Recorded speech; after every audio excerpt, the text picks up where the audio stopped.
I have a question. How would we apply this socially? Excellent question. Okay, so how we would apply this socially, perhaps the best way for me to do this is to give, it's not so much an example, but I'm going to mention a type of circumstance, of social circumstance, and contrast approaching it with a non-experimental perspective and approaching it with an experimental perspective.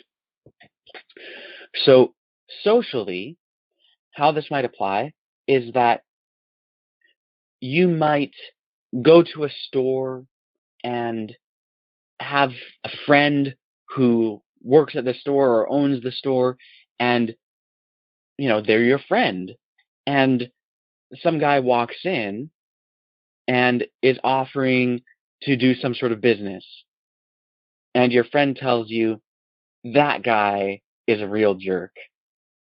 He's a liar. He's whatever, and paints this real bad picture of this guy. And you think, well, yeah, I mean, my friend thinks that this guy's really bad, so yeah, I mean, some guy he is, and people tend to share the perspectives of their friends. And if their friend tells them something bad about another person, the individual tends to believe it. We tend to believe the things that our friends tell us about other people. But that's just relying upon the experience of someone. That's not conducting an experiment. So socially, in a circumstance, what we need to do is, rather than viewing the person as guilty or as evil because of what someone else said or because of some experience, we need to test what we really know about them and give them the benefit of the doubt. Now, that does not mean that we view them as morally upright, because that's making a claim concerning their character. We should not view someone as morally upright or as morally corrupt unless we have experimental evidence that they are morally upright or morally corrupt. So that's an example. So often when people violate this principle socially is when people just view people with suspicion or negatively, or they think, oh, well, my whatever is missing. I bet it was this person. So let's say someone had a phone, let's say, and then their phone went missing at a group, and they think, oh, I bet it was that person, but don't really have any evidence for it. Well, that's totally against being a genuine experimentalist. So that's the sort of thing that I'm talking about. By the way, this is actually how it works with conspiracy theories too, where people might view someone in government as being evil because of things that they've heard and what other people have said and what they heard on the news and whatever, without having any experimental validation for that. And so they take a stance in regard to this person or in regard to an institution of government or whatever without having any knowledge on it, because knowledge has to be based on experiment. So people end up being very condemnatory to other individuals. And even if it's to an institution, people like to say, oh, well, I'm against this institution, not the people, and then start condemning all the things that the institution is doing. Well, guess what? An institution is not, I mean, legally, sure, it's an independent thing, but realistically, an institution does not make decisions. People make decisions.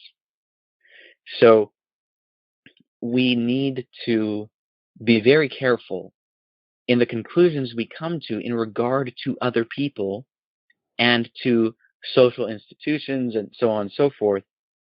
Some people just have a bad mindset toward Republicans. Other people have a bad mindset toward Democrats. And people slur huge groups of people and say horrible things about them without any experimental knowledge, just because this is how we've come to view things based on our experience. That accusatory mindset is entirely satanic. Satan is called the accuser of the brethren.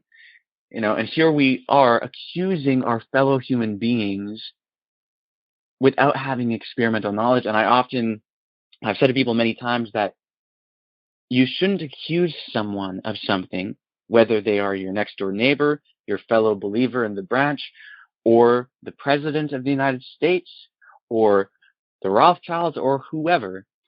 You should not accuse anyone of anything unless you have experimentally verified it to be the case and you could prove that they are guilty of what you are accusing them of in a court of law. And in a court of law with rigorous standards. In short, before all of heaven, in the courts of heaven, we need to be able to prove in the courts of heaven that this person is guilty of that thing that we're accusing them of before we would be justified to accuse them. So people are often far too loose and flippant in their acceptance of conspiracy theories, which end up painting individuals in a very bad light without having any actual knowledge of who those individuals are, what they have or have not done. And again, it's not to say that you then conclude that the person is innocent. No, you shouldn't conclude that a person is innocent unless you have experimental knowledge that they are, but you shouldn't conclude that they're guilty unless you have experimental knowledge that they are. The whole thing of innocent till proven guilty, by the way, should be that you treat someone as innocent until proven guilty. It doesn't mean that you view them as innocent until proven guilty. You view them as simply that you don't know until you know. That's the best way to do it. And you should treat them as innocent until proven guilty, because you should not inflict a punishment upon someone until they are proven to be worthy of that punishment. In other words, they are guilty. So I hope that helped to answer your question. Yeah, that was great. Thank you.